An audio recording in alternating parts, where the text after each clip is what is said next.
예, 여러분 반갑습니다.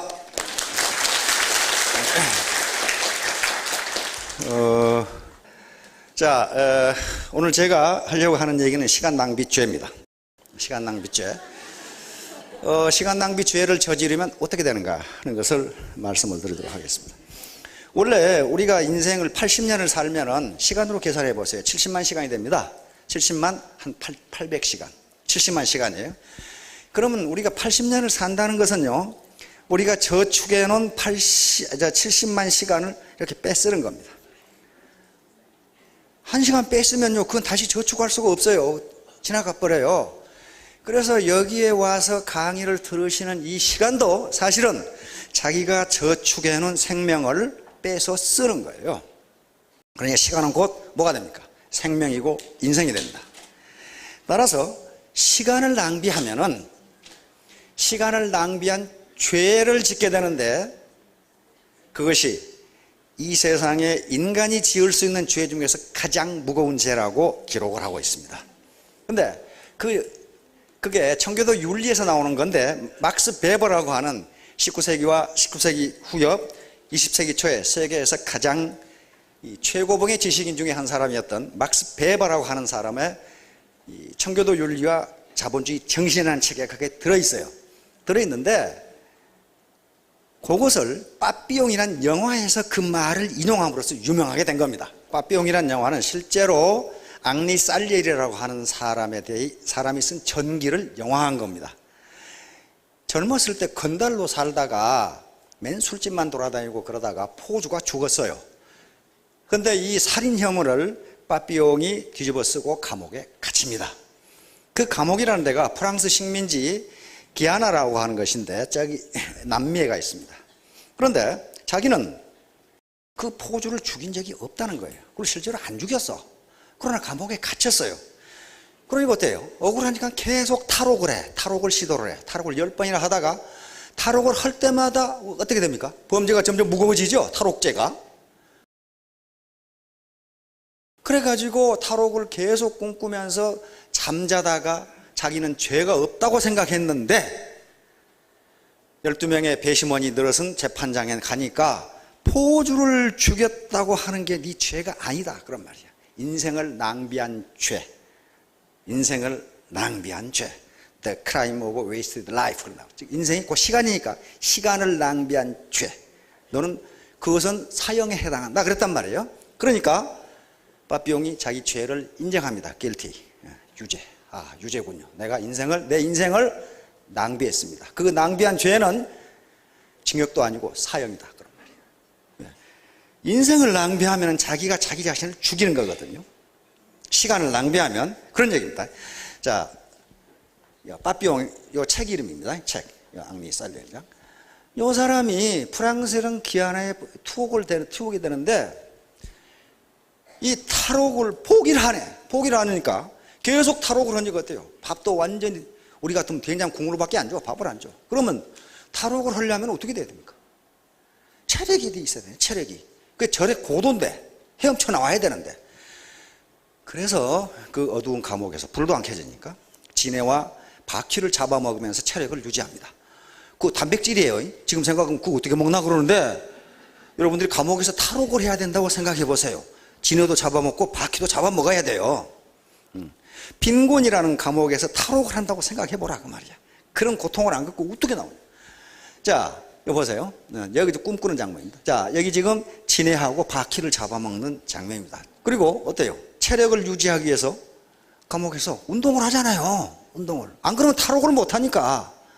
자, 이렇게 정말 빠삐용은 이 사람 이 가슴에 그려진 나비 문신을 프랑스어로 빠삐용이라고 그런답니다. 버터플라이. 그러니까 나비처럼 자유로운 사람이 되고 싶다는 개념이에요. 이 감옥에서 탈출을 해가지고. 자, 시간 낭비죄. 요게 이제 바로 이 청교도 윤리에서 나오는 얘기인데요. 이 박스터라는 목사 겸 목사이자 저술가이자 사상가인 청교도 윤리학자입니다. 이 양반이 자기 책에서 시간을 낭비한 죄가 인간이 저지를 수 있는 가장 무거운 죄다 이렇게 규정을 한 거예요. 왜냐하면은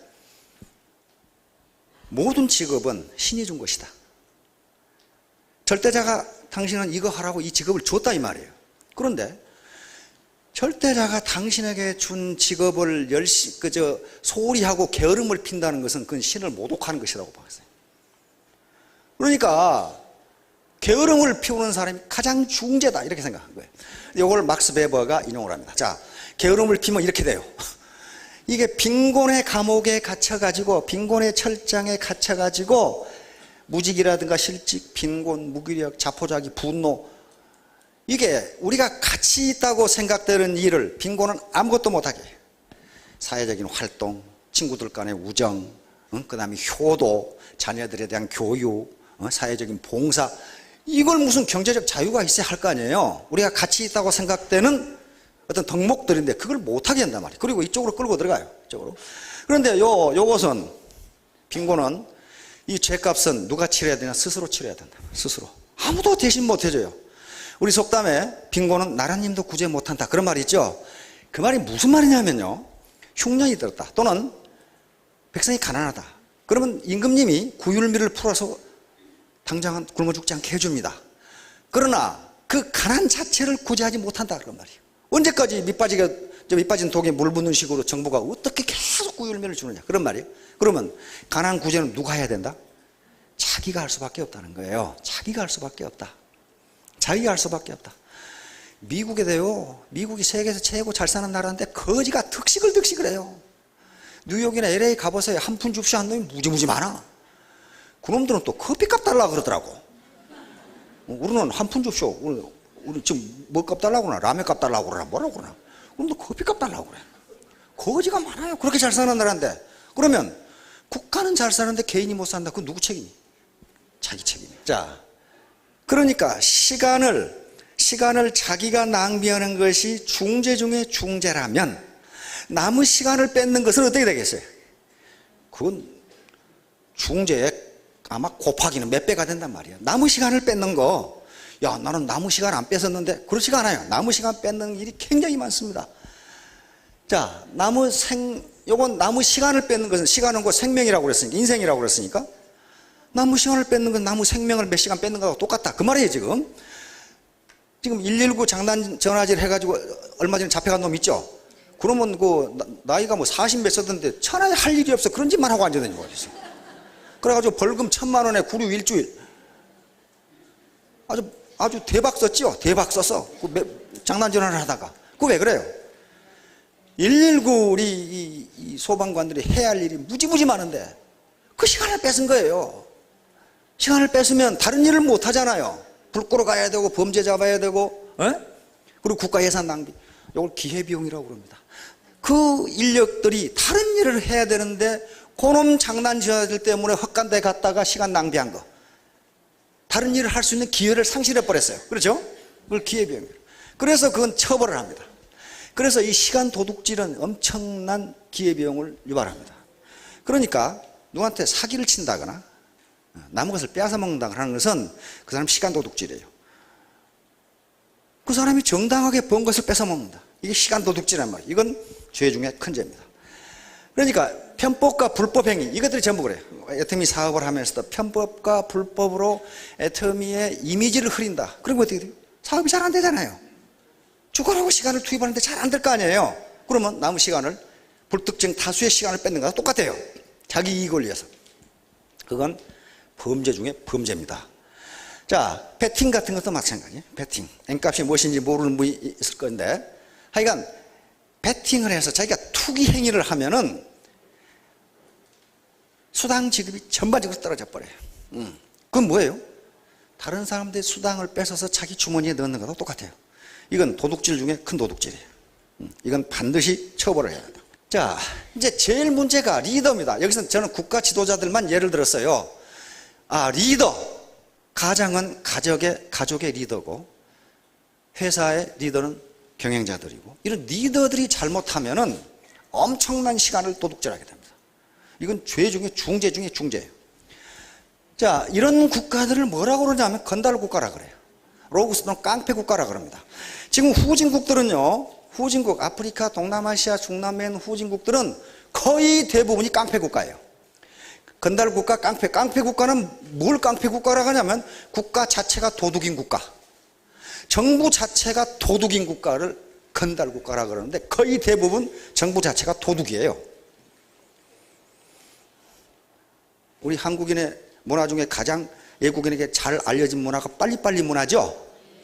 빨리빨리 하는 게 뭐예요? 부지런하다 그 말이거든요. 그거 언제부터 그런 것 같아요? 그건 몇 년 안 됩니다. 몇 년 안 돼요. 고종황제 시대에 외국인들이 우리나라에 많이 왔죠. 비숍이라는 분도 왔어요. 조선과 그 이웃 나라들이라는 책을 있어요. 그거 읽어보면 어떻게 인간들이 이렇게 게으른가. 우리 조선인을 보고 그랬어요. 어떻게 게으른가. 양반은 비가 와도 뛰지를 않죠. 서양 선교사들이 와서 테니스를 치니까 양반들이 보고 허이 저놈들 종들이나 시키지 지가 직접 하냐. 종들 시키면 잘할 거 아니에요 이거. 그렇게 게을렀어요. 그런데 왜 게으른가 하는 걸 비숍은 써놨습니다. 양반 계층에서 끝없이 보충되는 흡혈귀 같은 관료들 일어났어요. 계속 빨아먹으니까 일을 할 모티베이션이 되지를 않아. 일해봐야 뜯어먹는데 안 하는 거야. 그런데 일제가 우리를 지배한 건 아주 불행 중에 불행이지만 그래도 좋은 점이 하나 있어. 계급을 완전히 없애버렸어. 북한에서 우리 넘어온 동포들 있죠? 넘어온 사람들이 가난뱅이가 넘어왔겠어요? 부자가 넘어왔겠어요? 전부 다 대규모 땅을 가지고 있는 지주분들이 넘어왔어요. 그래 땅 들고 왔습니까? 계급이 완전히 없어요. 지주고 소장이 다 없어져버렸어요. 그 다음에 6.25 이게 아주 형편없는 전쟁인데 아주 우리 민족의 비극인데 그래도 하나 기여한 바 있다면 모두가 가난뱅이로 만들어버렸어. 잘 사는 사람이 한 사람도 없어요.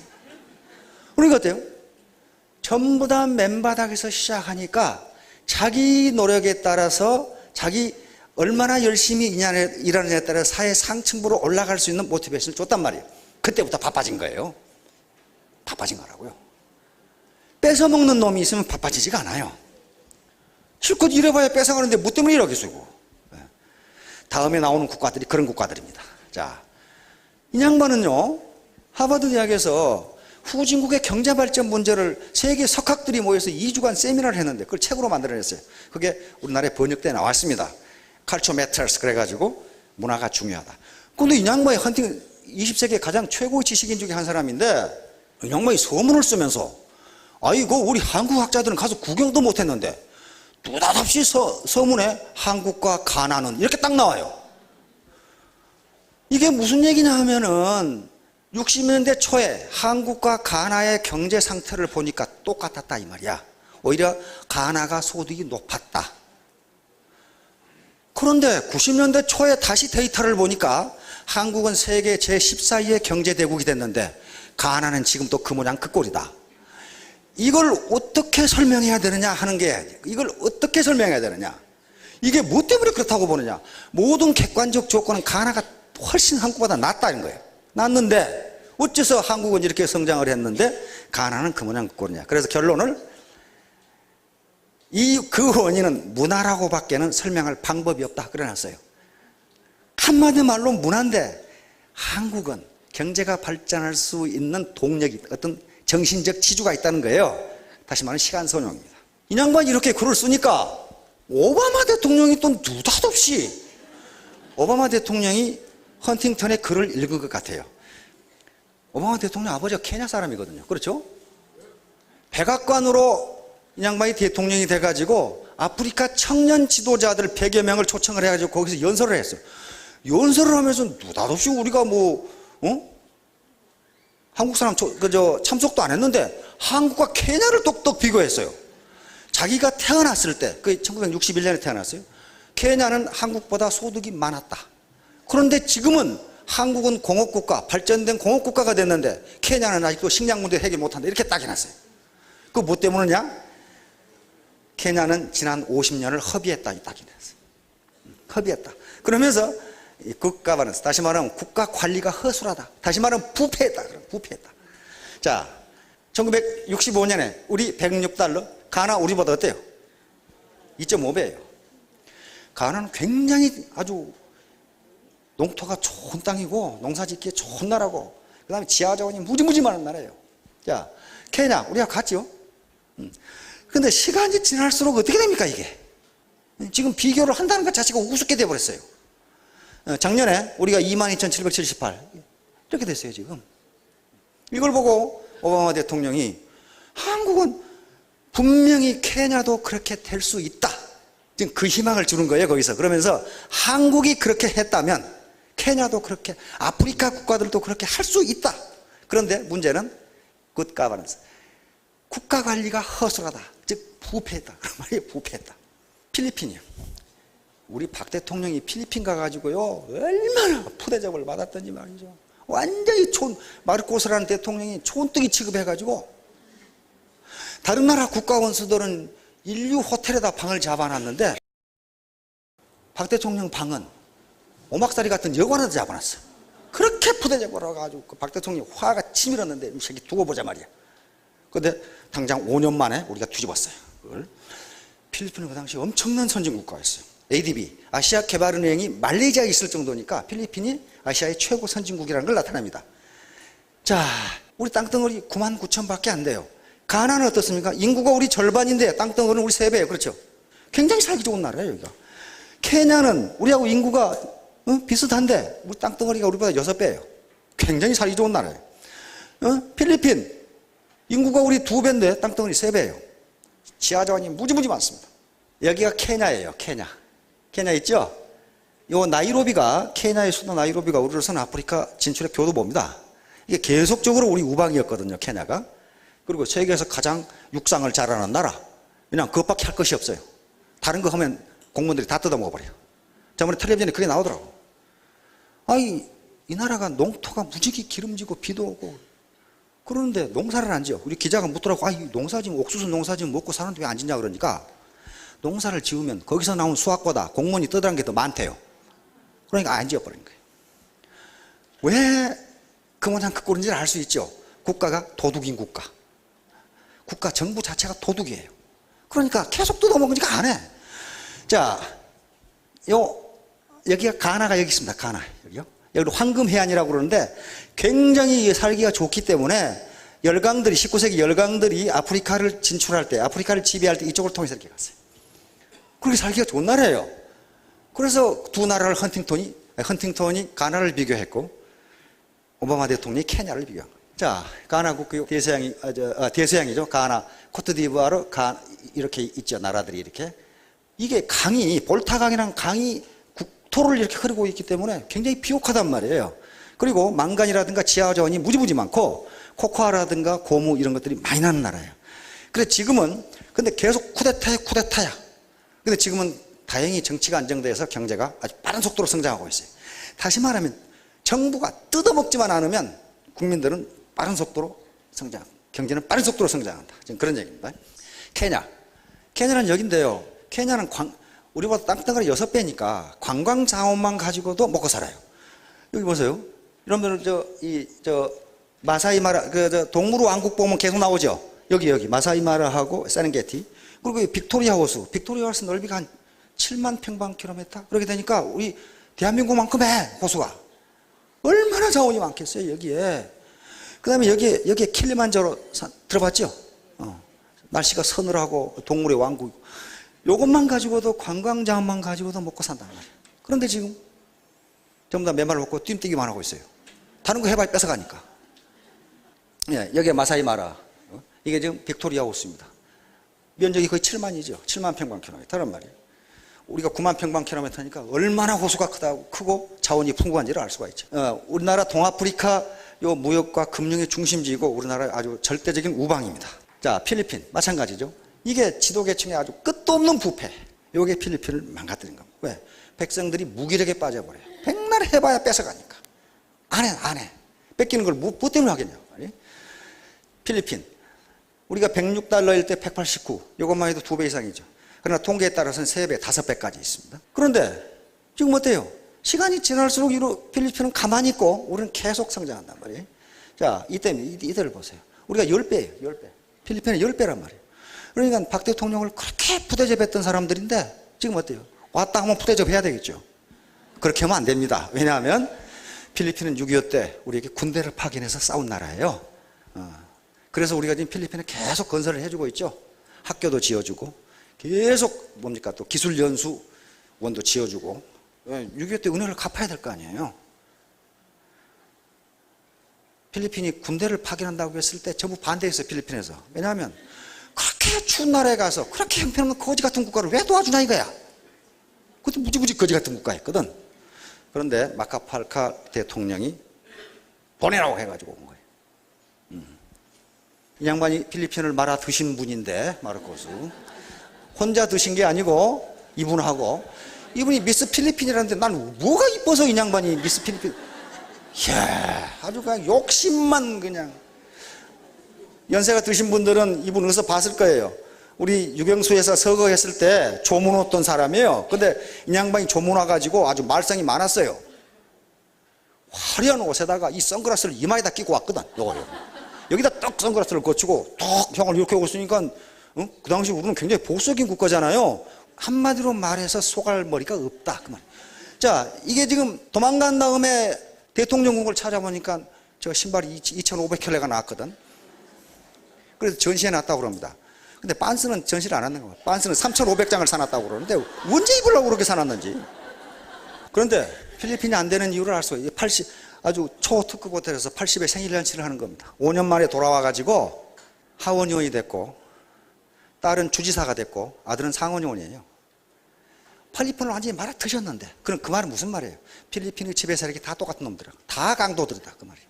자, 참 안타까운 나라가 요 김일성 일가에, 이놈들은 정말 옆에 있으면 내가 조인트를 까버려야 되는데 완전히 이 백성들의 시간을 다 뺏어서 과거, 현재, 미래까지 다 뺏어버린 아주 깡패 집단 중에 깡패 집단. 일제에서 벗어나서 경제개발을 시작할 때 어디가 잘 살았어요? 북한이 우리 2배 이상 잘 살았습니다. 왜냐하면 일제가 대륙 침략의 군수기지로 북한에다가 중화학공업을 건설했어요. 남한에서는 쌀을 뺏어갔어요. 그러니까 1946년에 북한이 우리 전기를 끊어버렸어. 분단이 되니까. 전기의 92%를 상실합니다. 전기가 없어, 남한에. 아무것도 없어요. 그렇게 돼버린 국가예요. 자, 한번 봅시다. 자, 65년에 요 전기 발전량은요, 그 나라 국민소득과 직결됩니다. 오늘날 전기가 없이 공업을 한다? 상업을 한다? 안 되죠. 그래서 전기가 얼마나 그 나라에서 전기가 얼마나 생산되느냐, 그걸 보면, 그 나라의 산업 능력이 어느 정도라는 걸 알게 됩니다. 자, 65년에 어때요? 우리 3배예요. 발전소가 우리 3배라고 이게 북한이. 그러다가 우리가 겨우 따라잡은 게 언제예요? 10년 뒤에 따라잡죠. 그러다가 그때부터는 계속 이제 2010년에 오면은 어떻게 됩니까? 우리가 10배. 10배인데 이건 시설 용량이고 요건 이제 발전량이 실제로 발전소가 돌아가느냐 하는 문제예요. 이건 어떻습니까? 20배. 그러니까 이거 보세요. 이게 늘지가 않죠? 이게 늘지가 않는다는 것은요, 북한의 산업 능력이 60년대 그대로 있다 그 말이에요. 지금 전기가 없는데 뭘 가지고 생산을 해요? 전기가 없는데. 네. 이게 뭐예요? 지배 집단이 백성들의 현재와 미래, 과거와 현재, 미래 시간을 몽땅 뺏어버린 거예요. 우리하고 역사가 같고 문화가 같고 말이 같고 사고방식이 같은 사람들이에요. 북한 사람들 게으릅니까? 정말 전투적으로 일하죠. 전투적으로 일하는데 나오는 게 아무것도 없다. 자, 소득을 봅시다. 인구 소득. 자, 1인당 소득을 봐요. 60년에 누가 잘 살아요? 잘 살죠. 일제 잔재임. 일제가 이렇게. 우리가 북한의 소득을 따라잡은 게 5개년 계획 2번 추진하고 1971년에 따라잡았어요. 그렇죠. 그러니까 1970년 이전에는 북한이 우리보다 잘 살았어요. 그런데 그 앞에 사람들은 북진 통일만 예치고 앉았었는데 그 말도 안 되는 소리예요. 무슨 잘 살아야 북진 통일을 나발을 불던 절 거 아니에요, 지금. 자, 다음 보세요. 이제 점점 갭이 벌어집니다. 1970년, 80년대, 여기 보세요. 70년대, 80년대가 굉장히 중요한 시기였어요. 중진국으로 도약할 수 있는 기회였는데 북한은 시간을 낭비했습니다. 그 지배 집단이 시간을 뺏어간 거예요. 우리는 시간을 활용을 했어요. 자, 소득이 이렇게 가서 어떻게 됩니까? 이건 그대로 가만히 있어요, 지금. 가만히 있어요. 시간 낭비죠. 자, 보세요. 세계에서요, 북한의 경제 성장인데 연 9년을 마이너스 성장한 나라는 지구상에 북한 하나밖에 없어요. 이렇게 될 수가 없어요. 어떻게 연 9년을 마이너스 성장을 하나? 그 말은 뭘 의미하냐면 경제가 붕괴돼 버렸다는 거예요. 그러면 이때 플러스로 돌아서는데 성장 동력이 있어 돌아선 게 아니고 하도 밑바닥까지 내려가니까 더 내려갈 데가 없어. 그러니까 풍년이 들면 생산이 조금 더 되고 흉년이 들면 안 되고 지금 그 판국이에요. 자, 우리가 2만 불이 넘어갔는데 1,000불이에요. 1,000불. 그대로 가만히 있는 거예요. 지금 세계에서 가장 가난한 국가입니다. 그러면 이제 국가가 그렇건 어떻건 나는 어떤가를 돌아보려고 앞에 이 서론을 익힌 거예요. 나는 어떤가? 작년 2011년 한국은행 통계에 의하면 우리의 1인당 국민 총소득 1인당 지하에는 2,492만 원입니다. 국민 각자가 2,422만 원이에요. 작년에. 그런데 이게 자기 주머니에 다 들어오냐 들어오지가 않아요. 왜냐하면 이런 것들이 있습니다. 뭐가 있냐면은 회사가 법인세 내야죠. 세금 내야죠. 사내 유보라는 게 있습니다. 회사가 급할 때 쓰기 위해서 이익 중에 나눠주지 않고 가지고 있는 돈이 있어요. 그 다음에 사회보장 기여금이라는 게 있습니다. 여러분 국민연금 내야죠. 그 다음에 의료보험 내야죠. 무슨 보험료, 산재보험 보험료 내죠. 보험료 잔뜩 내죠. 그건 자기 돈 아니에요. 거기다가 개인소득세가 있어요. 그거 빼고 나면은 이 국민 총소득 중에서 자기 주머니에 들어오는 소득이 국민 개개인의 주머니에 들어가는 소득이 약 55% 돼요. 55%면 그게 1,371만 원이에요. 그래서 이게 평균입니다. 혹시 혼자 사시는데 작년에 내가 1,371만 원 벌었다. 그럼 딱 중앙이에요, 그게. 그보다 더 번 분은 혼자 사는데 내가 국민 평균보다 더 일을 열심히 했구나. 그렇게 생각하시면 돼. 그보다 못 보신 분은 국민 평균보다 내가 게을렀네. 그렇게 생각하시면 돼. 자, 2인 가족. 2인 가족이면 어떻게 됩니까? 2,742만 원. 부부 사시는데 연소득이 2,742만 원보다 높으면 아이고 나는 시간을 참 잘 썼네. 이렇게 생각하시면 되고 그보다 낮다면은 국민 평균보다 게을렀네. 그렇게 생각하시면 돼요. 자, 그렇게 해서 4인 가족이면 5,484만 원이 평균입니다. 평균. 그보다 높으면 국민 평균보다 열심히 일한 거고 낮으면 국민 평균보다 생산성이 떨어진 거예요. 이걸 가지고 판단해 보시라고 말이에요. 내가 어떻게 살았는지 지금까지. 자, 그러면 아이고 나는 우리 남편이나 아내하고 아들 둘이 있는데 두 놈 다 학교 다니는데 소득은 3천만 원밖에 안 된다. 이건 나는 어쩌나. 평균보다 낮네. 낮아요.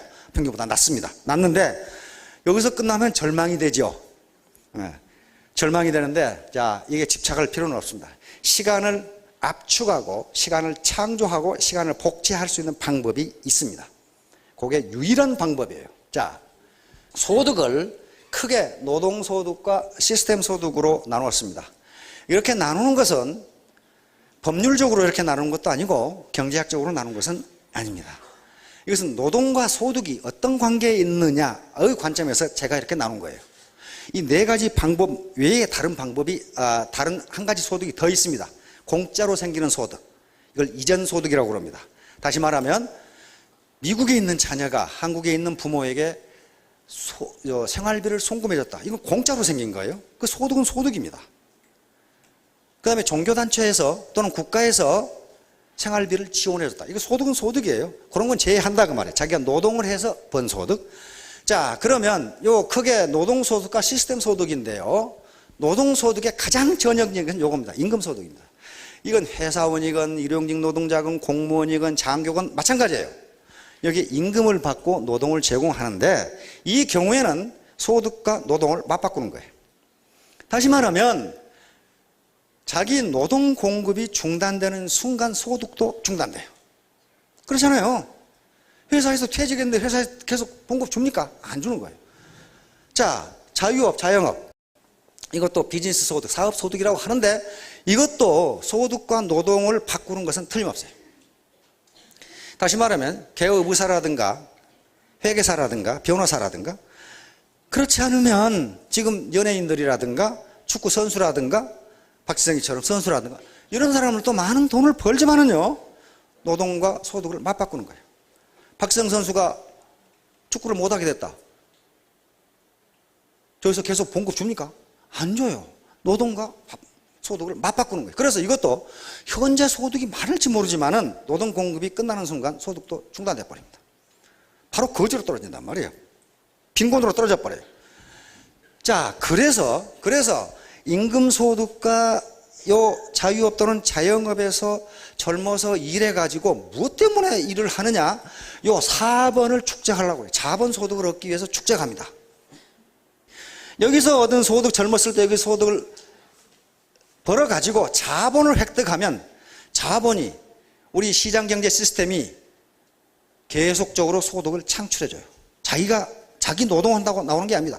은행에 예금이라든가 주식, 채권 등의 유가증권을 가지고 있다든가 그럼 주식 배당금 나오고 은행 이자 나오잖아요. 그러면 은행 시스템, 우리 시장 시스템이 내 대신 일을 해주는 거예요. 자기가 무슨 일하지 않더라도 소득이 생겨요. 그 다음에 이 지적재산권, 저작권이라든가 음반이라든가 이런 지적재산권이 있죠. 상표권, 특허권 이런 것도 역시 소득이 나옵니다. 그 다음에 땅이나 건물 등 부동산을 가지고 있으면 역시 임대료 받고 빌려줄 수 있죠. 소득이 나와요.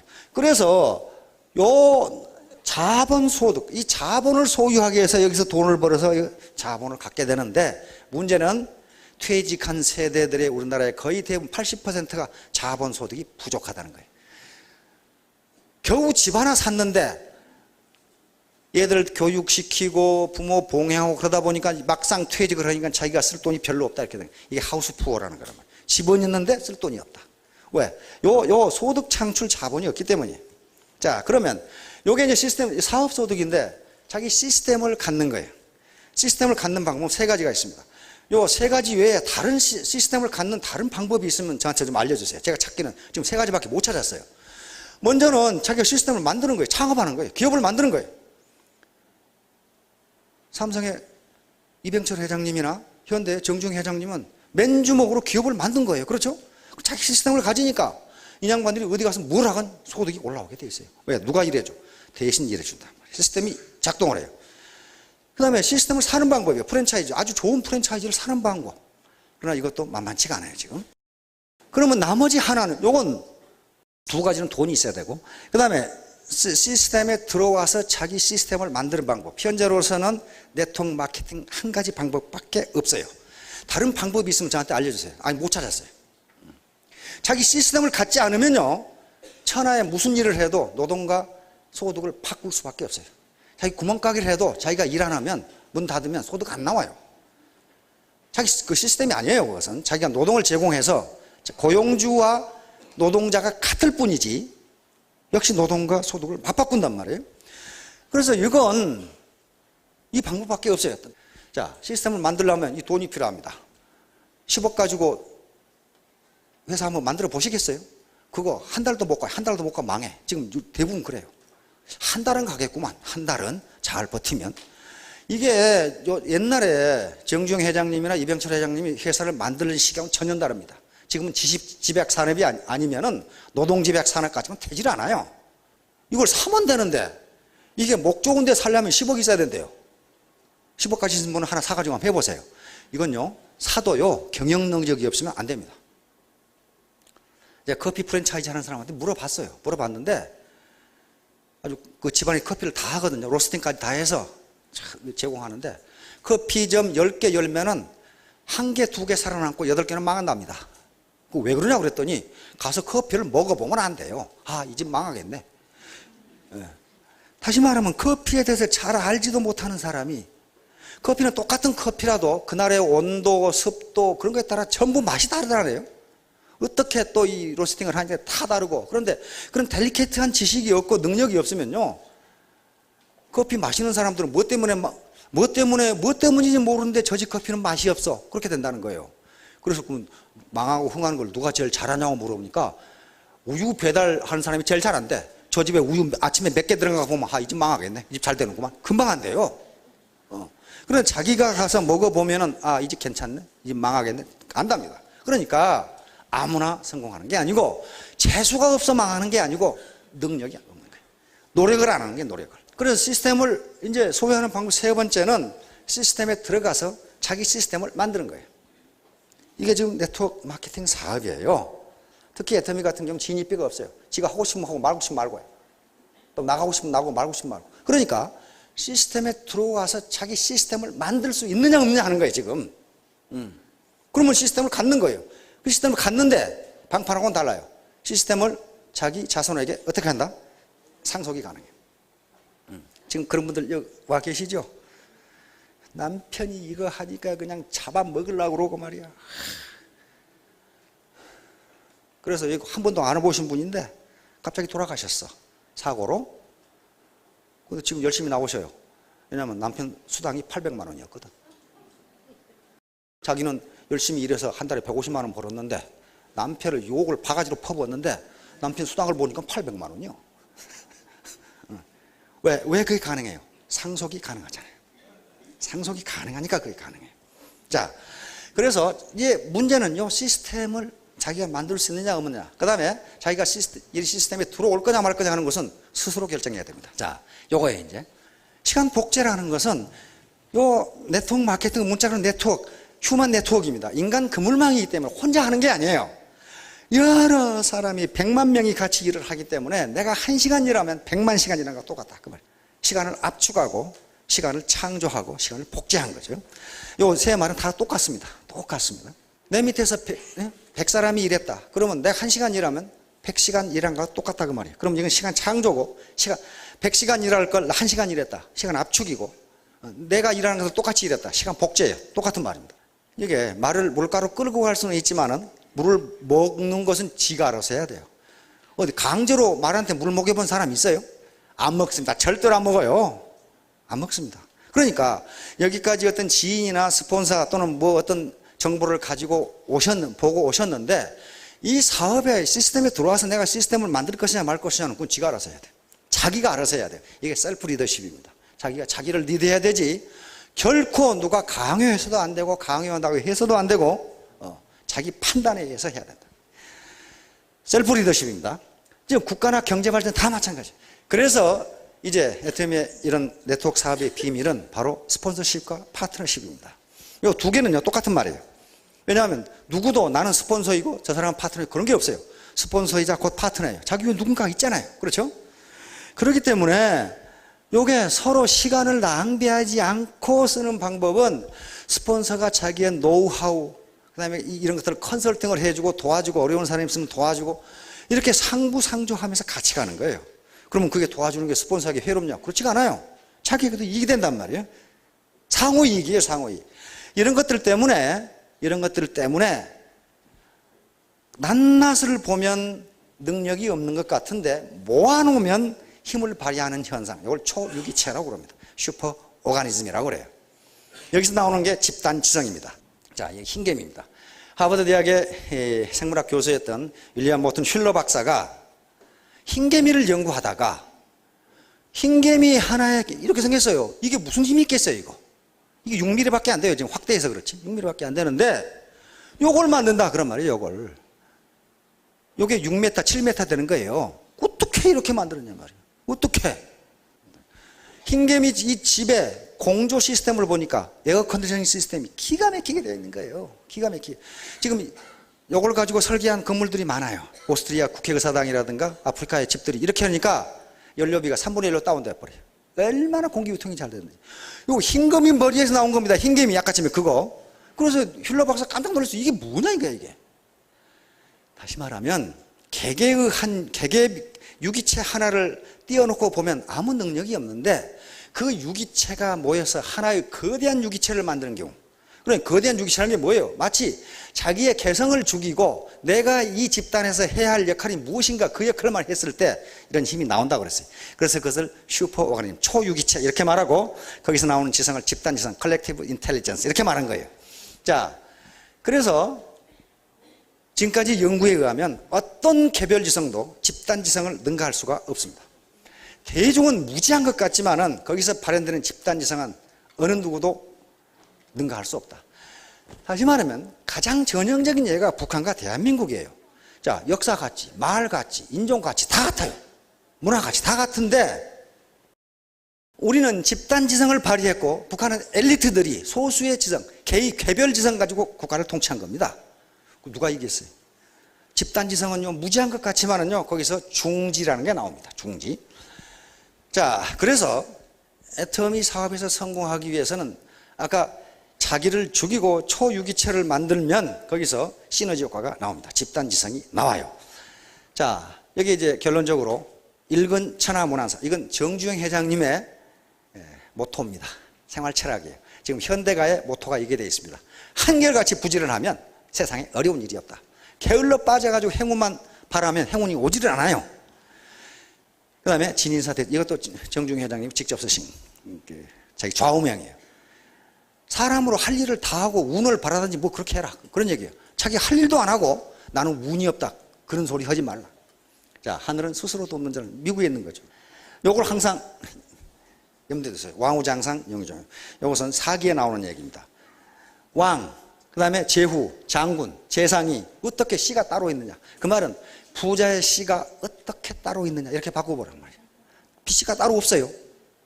우리나라 부자 조사해 보면요, 몇 가지 유형이 있는데, 상속형 부자, 부모로부터 많은 재산을 물려받아 가지고 부자로 사는 사람, 이게 5%랍니다.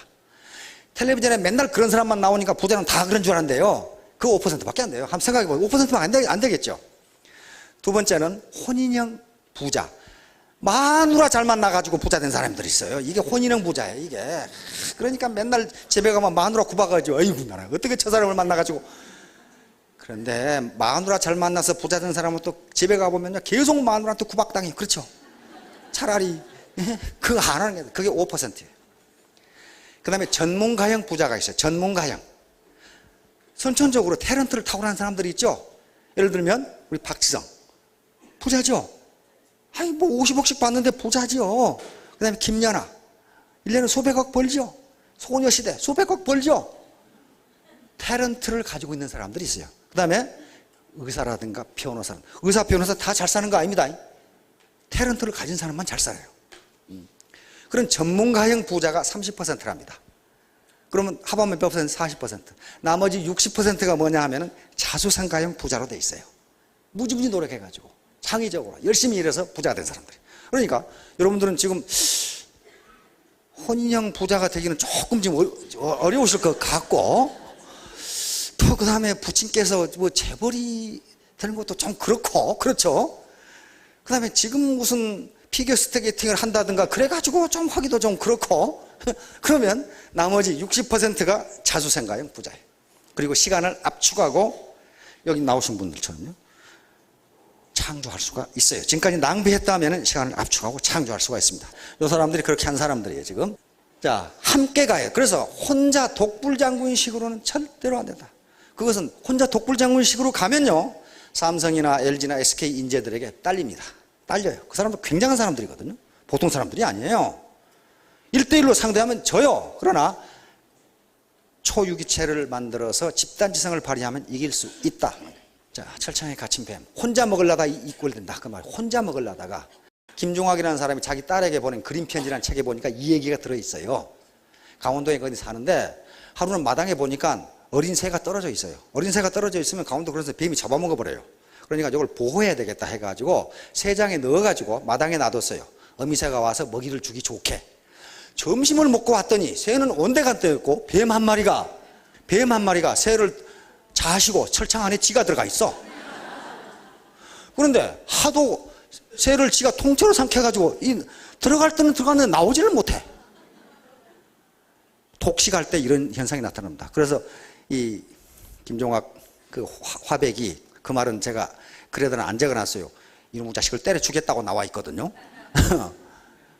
혼자 독식하려고 하면 철창에 갇혀서 이신세가 됩니다. 한번 볼까요? 어떻게 됐는지. 자, 30년간 80조를 혼자 자셨던 이집트의 무바라크 대통령이 재판받는데 철창 속에서 받고 있어 지금.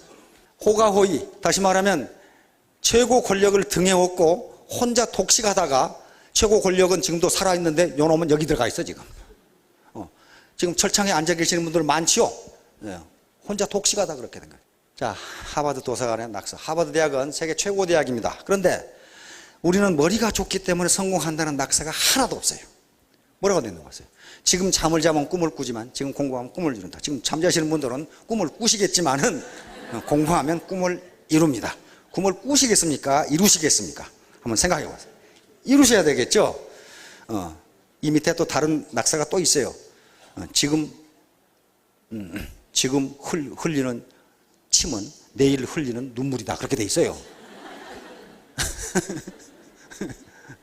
자, 내가 헛되이 보낸 오늘은 어제 죽은 이가 갈망하던 내일이다. 이것은 그리스 철학자가 한 얘기입니다. 그 다음에 늦었다고 생각했을 때가 가장 빠른 때이다. 이 하버드 대학생들이 써놓은 거예요. 여기에 지금 연세가 지기 사신 분들, 퇴직하신 분들, 아이고 내가 언제 부자 되나 그렇게 생각하지 마시고 지금이 가장 빠른 때로 앞으로 120년간 살아야 된다는 끔찍한 생각을 한번 해보세요. 참 아주 끔찍하게 그지없죠. 자, 오늘 할 일을 내일로 미루지 말라. 하버드 대학생들이 하는 얘기. 성공은 아무나 하는 것이 아니다. 철저한 자기관리와 노력에서 비롯된다. 성공은 머리로 하는 게 아니다. 세계에서 가장 머리가 좋은 하버드 대학생들의 낙서입니다. 철저한 자기관리와 노력. 자, 다음 마지막으로 이제 토마스 에디슨. 이 양반은 직접 자기가 경험을 했기 때문에 이런 얘기를 한 겁니다. 시간은 참으로 모든 인간이 가지고 있는 유일한 자본이다. 그리고 그것은 절대로 낭비하거나 함부로 허비해서는 안 되는 것이다. 절대로 시계를 보지 말라. 이것은 젊은이가 꼭 기억해 주기 바라는 일이다. 퇴근 시간을 기다리면서 시계만 들여다본 젊은이가 되죠. 그래서 에디슨의 연구실에는 시계가 없었다고 합니다. 계속 연구가 끝날 때까지 연구 계속 하는 거예요. 그래서 몇 시간 했냐? 나는 하루에 약 18시간의 일을 즐겨. 이 사람은 일을 했다 그런 말이 없어요. 즐겼다 그렇게 돼 있어요. 즐겼다. 인조이 했다고 돼 있단 말이에요. 잠깐 동안은 낮잠을 지어야 하고 나는 매일 평균적으로 4, 5시간 밤잠을 잔다. 이렇게 일을 했기 때문에 역사상 가장 많은 발명 특허를 얻은 사람입니다. 1039가지인가 그렇죠. 발명 하나 하기도 힘드는데 어떻게 1009가지, 1039개를 하겠어요. 이렇게 열심히 하는. 근데 이 사람 학력은 뭡니까? 초등학교 3개월 중퇴. 그 말이죠. 그렇게 됐어요. 초등학교 3개월 중퇴. 그런데 이렇게 노력을 해가지고 에디슨은 머리가 별로 안 좋았어요. 머리가 좋다는 기록은 한 군데도 없어.